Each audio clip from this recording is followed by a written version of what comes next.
What's happening, guys? Dan Debenham here, and today we are talking about 3D tracking in After Effects. Let's get to it.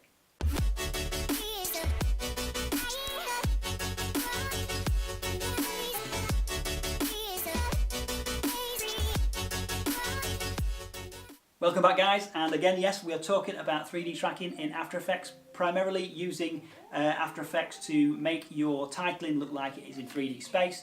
It is such a great tool. As you can see from the example here, we're going to be using two situations. We're going to be using a table that I filmed in my dining area, and we're also going to be using a statue, a big yellow Y that is not too far away from where I live, and we're going to show you how to 3D track some text onto objects that you have filmed. Let's get in it. Okay, so we can see from our clip, we've got it in our timeline, we're scribbling back and forth. This is a picture of a video of the Yorkshire Way Y that is around where I live. This is to celebrate the entering into Yorkshire, and it's a great big yellow Y that is basically at the side of the road. So what we're going to do is we're going to go up to our effects portion, effects and presets. We're going to type in 3D camera. There it comes, 3D camera tracker. We're going to drag that onto our clip, and then it's going to analyse away in the background. It's going to find out where all those tracking points are for us, and then it's going to present us with a look that we can work with. Now, this is supposedly the easiest way of doing it. I think it is probably the easiest way of camera tracking an item within your video. It's automated. Adobe does a fantastic job of doing this, and it is a very quick and easy way of getting a perfect track. So whilst it's analysing in the background, basically make yourself a cup of coffee, and then we'll get back to it any second. Okay, so now it's done that, it's given us all these beautiful points, and as you can see, as I scroll over them, you get this target that comes up, and that is basically After Effects trying to say to you, which way do you want this to go, how do you want it to perform. These things are just all different angles, and you pick the one which is basically the angle that you think is right for your footage. So if it's pointing upwards, that's definitely not right. If it's pointing off to the left or right, that's definitely not correct. You're looking for one that is the same plane as what your particular piece of footage is. So we'll find one of those, and then once we've found one of those and we've had a look and see where we can find one that is the right angle, we'll then click on that, and that'll bring up some little points for us, which allow us to then move on to the next section. As you can see, there are three yellow points on there. We right click on it and we click create text in video, and that brings up some text. Once we've done that, we click on the text, so we're in the timeline, and we can then move it around using those handles. That's the 3D X, Y, Z space, so as you can see, it's moving it around, and we can alter the angle, we can alter the position of it, basically left, in and out, up and down, and left and right. So that's your 3D space. Now, in order to make that text actually straighten out and be in this correct way, we go up to the top right and we click the little icon which shows the Revolve Tool, and that then changes those three angles into a revolve section. As you can see, I just clicked on the video there, and that's revolved it around.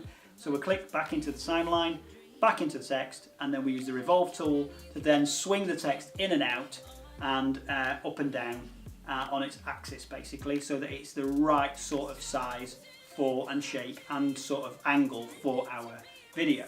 Once we've done that, we can then click on the text again, go up to our character, and we can change it to say what we want it to say. In my case, I think I'm going to use it to say, let's say Yorkshire, because that's where we're based and that's what we're doing. So let's type in Yorkshire in there. I was going to type Doncaster, but let's not.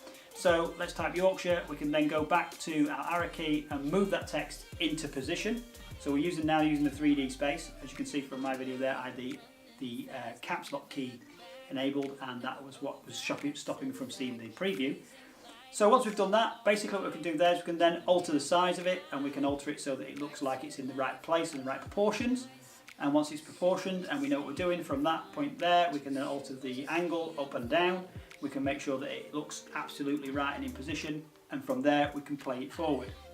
Once we play it forward, we can then make some more alterations if we need to further down the line, so that we've got it in the right shape and the right context.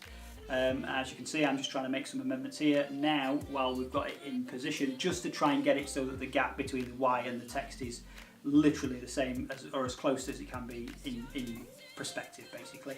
So we'll just scrub through, we'll just play through that and see what happens with it. As you can see, it's all tracked. It's very quick, very simple. But you can see it's slightly off towards the Yorkshire, the Shire end of Yorkshire.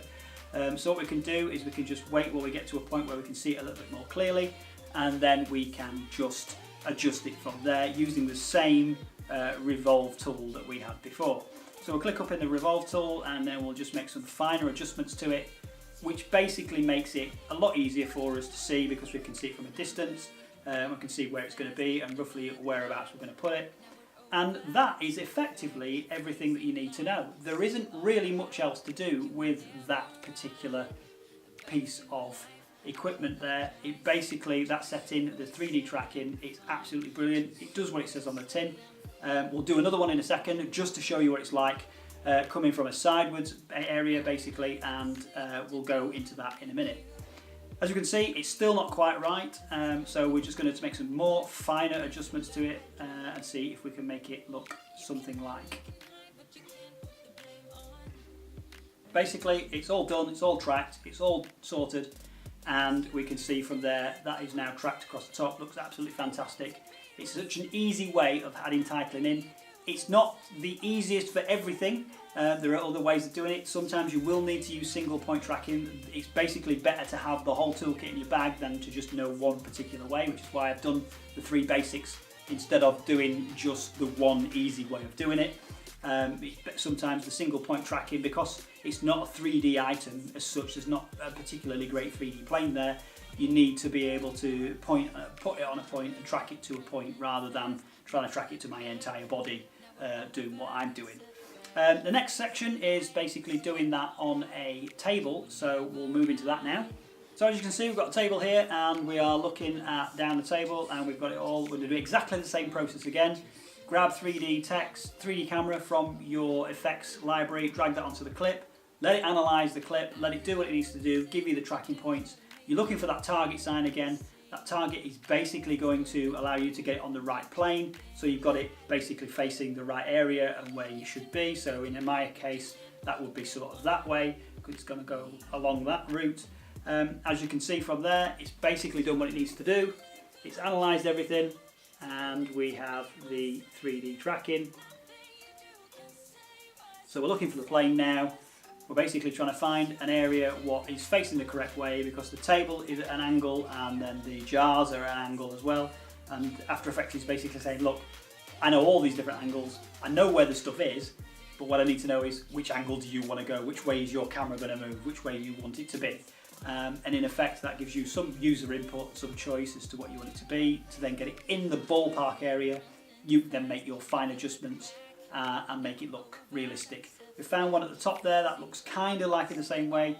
Again, we right click, create text in camera, and then we have got text pop up, and we can scroll back and forth and we can see that it's moving in and out of view on the screen. So from this point on, we then go up to text again, double click in there, highlight it all, and then we can type what we want. I think in our case, I think we'll just put table in this instance because that's what it is. Again, go to character and you can change the font style, you can change the typeface, the weighting, leading, any kerning or anything like that you want to do. We can go to Revolve Tool, as you can see, and we set that to the same table angle basically. We're trying to set the table word to react with the table itself, so that it's following the table angle as closely as we can possibly make it. And then from that point on, then we can start adjusting the angle in and out and up and down on that, basically on its anchored axis, which is the bottom of the T in this case.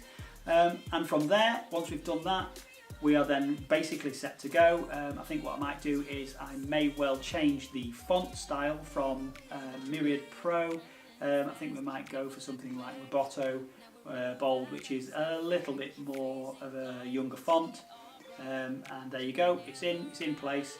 So from that point on, we can just scrub back to the beginning, see where it lands, and then we'll give it a playthrough and see what actually happens with it. We're just going to move it back a little bit so that it's just a little bit back and a little bit above the vases, just to make sure that it doesn't catch with those, because in this stage we're not going to mask that out. All we're going to do at this moment in time is just play it so that it is effectively showing you what it's doing. So let's have a look at that now, and as you can see, it scrubs through just lovely and it appears just nice, as if it's on a table and it's stuck to the top of that vase. No problem whatsoever, it's not moving anywhere, it is doing exactly what it's supposed to do. It's absolutely amazing piece of equipment.